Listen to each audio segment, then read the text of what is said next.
내가 너무 스트레스 상태야. 누구한테 화가 났어. 그럴 때는 4초 들이마시고 6초 내뱉는 거. 4초 1, 2, 3, 4.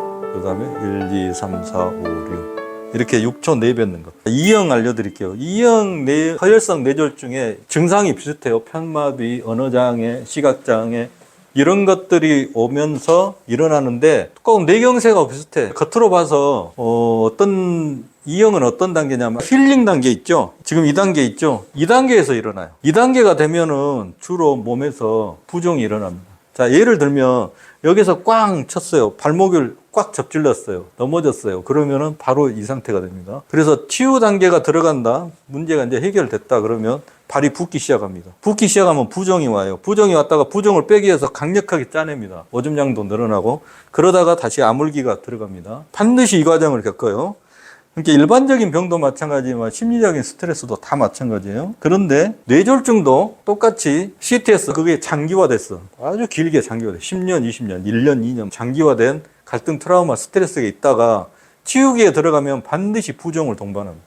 근데 부종이 뇌 쪽으로 왔어. 그래서 뇌에서 후두를 관리하는 거, 기관지, 심막 부위를 관리하는 부분이 치유 과정에서 그쪽이 붓습니다. 부어 올라요. 그래서 부종이 쌓이다 보니까 부종이 피질에 있는 운동신경을 눌러버려. 그랬더니 이제 마비가 오는 거야. 부종이 와가지고 시신경을 눌러버리면 시각이 이렇게 장애에 있어서 막 희미하게 두 개가 겹쳐 보이고 또 어느 부위를 눌러버리면은 말이 어눌해지고 단어가 생각이 안 나요. 그래서 이 백질 부위, 피질 밑에 속질 이쪽의 부종으로 인해서 대뇌 피질의 운동 기능이 저하된 상태. 이거는 이 후두나 기관지나 심막 부위 관할하는 뇌 부위에서 장기적으로 CTS가 있었다.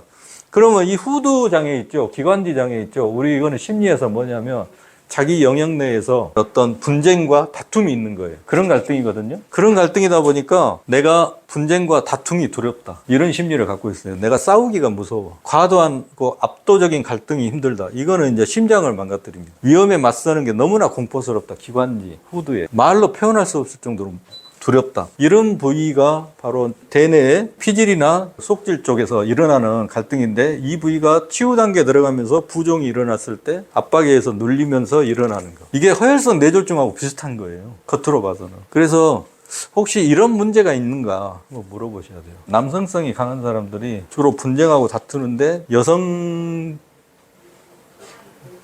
반응은 속으로 두려움을 삼키는 거고 남성적 반응은 진짜 싸워버리는 거고 남성성과 여성성을 나눠서 호르몬적으로 분리해서 이제 어떤 부분이 여성적인 반응이 어떤 부분이 남성적 반응인지 그런 걸 봅니다. 심리에서는. E형은 주로 힐링 단계에서 열성 뇌졸중이라는 것은 부종을 동반해서 그것 때문에 발생하는 건데 이런 부위가 주로 부종이 발생하기 때문에 이런 스트레스를 받았겠다. 그렇게 예측을 하는 겁니다.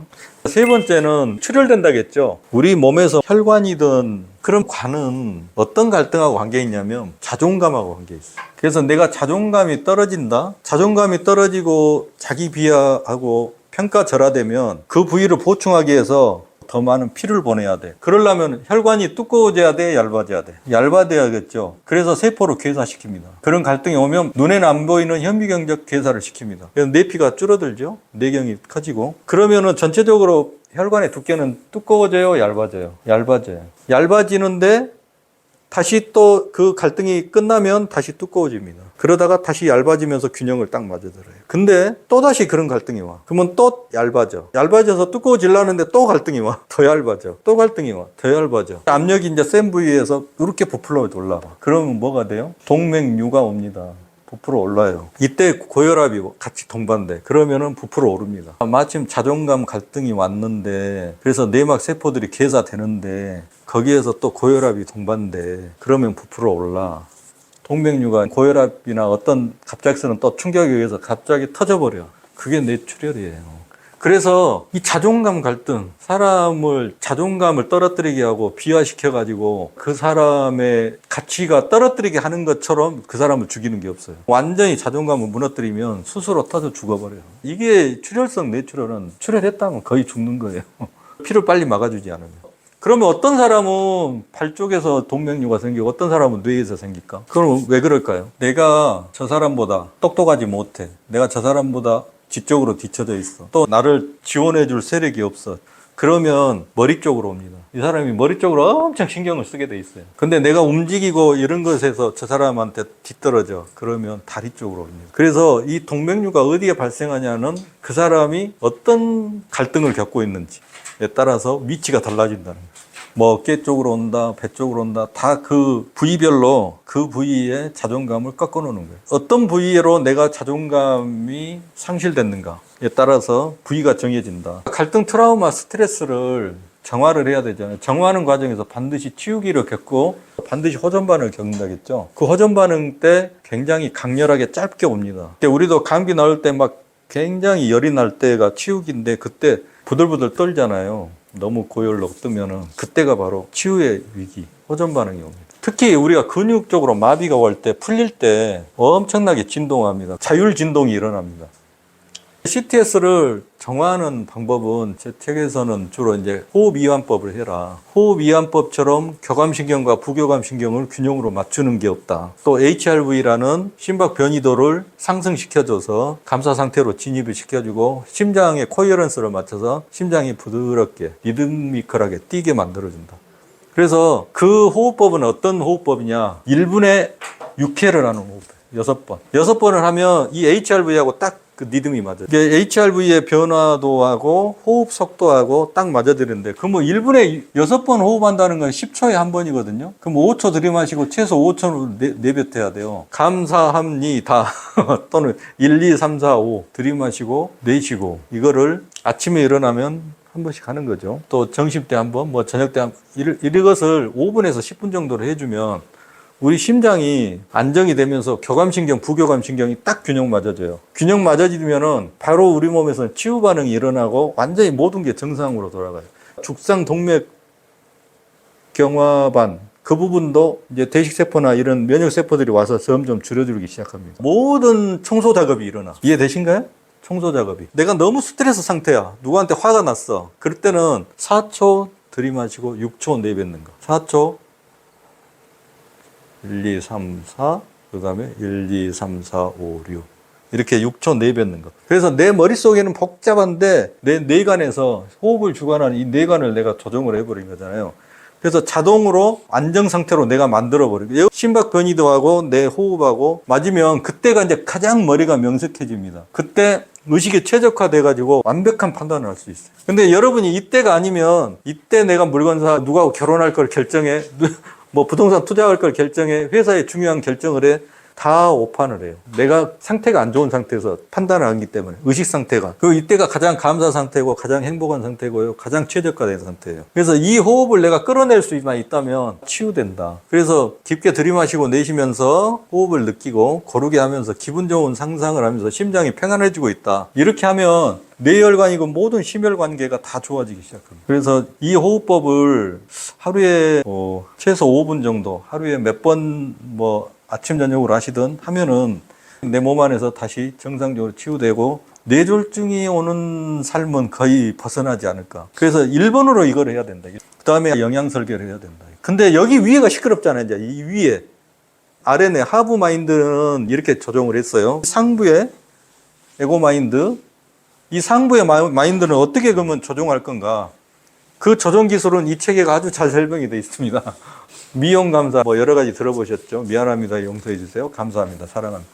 괜찮아. 감사합니다. 괜찮아. 사랑합니다. 괜사로이든 미용 감사라든 감사합니다라든 사랑합니다라든, 나는 비록 힘들고 짜증이 나고 어깨도 아프고 허리도 아프고 그러지만 나는 그 사람하고 싸워서 기분이 안 좋지만 나 자신을 완전히 수용하고 받아들입니다. 수용 선언을 해주고 감사 선언을 해주면 이 예기치 못하고 감당 불가의 이 CTS가 서서히 약화돼요. 남편이 돈을 안 벌어줘가지고 집안의 보금자리에 문제가 생기면 무슨 반응이 일어난다? 모성 본능이 작동해서 유방에 문제가 생기기 시작하는데, 그때 남편이 취직을 해갖고 다시 돈을 벌어다 줘갖고 애 키울 걱정이 없어. 그러면 다시 유방이 안정화돼요. 그게 제일 좋은 치료예요. 다시 돈 벌어다 주는 게.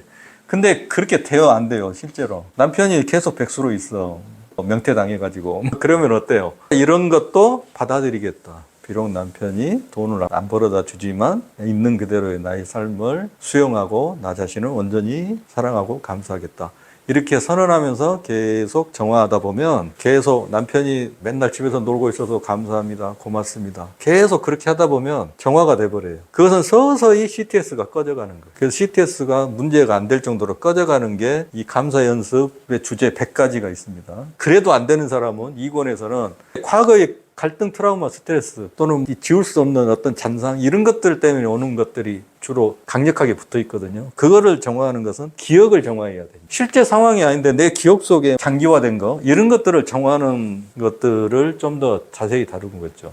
일본은 개인적으로 감사 노트 쓰고 감사를 어떻게 해서 정화하고 마음의 문제를 해결하는 주제들, 몸의 주제, 몸에게 감사하기부터 시작합니다. 그래서 머리끝부터 발끝까지 자기 몸을 계속 비난하고 이놈 몸뚱아리 왜 이렇게 아픈 거야 맨날 짜증내고 미워만 했는데 몸에게 감사를 계속 해봐라. 그러면 몸이 치유되기 시작하는 거예요. 몸은 자신을 반영하고 있을 뿐이에요. 자기가 짜증내면 몸도 짜증내. 내가 감사하면 몸도 살아나기 시작합니다. 그래서 몸에 대한 거, 그 다음에 마음에 대한 거, 그 다음에 아까 에너지에 대한 거, 또 비물리적인 거. 그래서 밖에 있는 걸 감사를 저는 안 시켜요. 뭐 신에게 감사해라, 자연에게 감사해라. 그런 것은 기본적으로 하는 거고 내 안에 있는 수많은 것들을 먼저 감사를 해서 정화하는 것이 목표예요. 그래서 감사 정화가 있고 감사 수용이 있습니다. 이 두 가지를 합해서 저는 허용이라고 부릅니다. 허용의 기술이라고 부르는데 먼저 정화를 해야만, 정화라는 것은 자꾸 내보내고 빼는 거고 흘려보내는 거고, 수용이라는 것은 기쁨으로 더 충만하게 하고 채우는 거예요. 그러니까 정화와 수용이 동시에 돼요. 감사하면. 좋은 것은 더 증폭되고요. 안 좋은 기억들, 안 좋은 것들은, 부정적인 것들은 사라져갑니다. 이게 감사의 놀라운 힘이에요.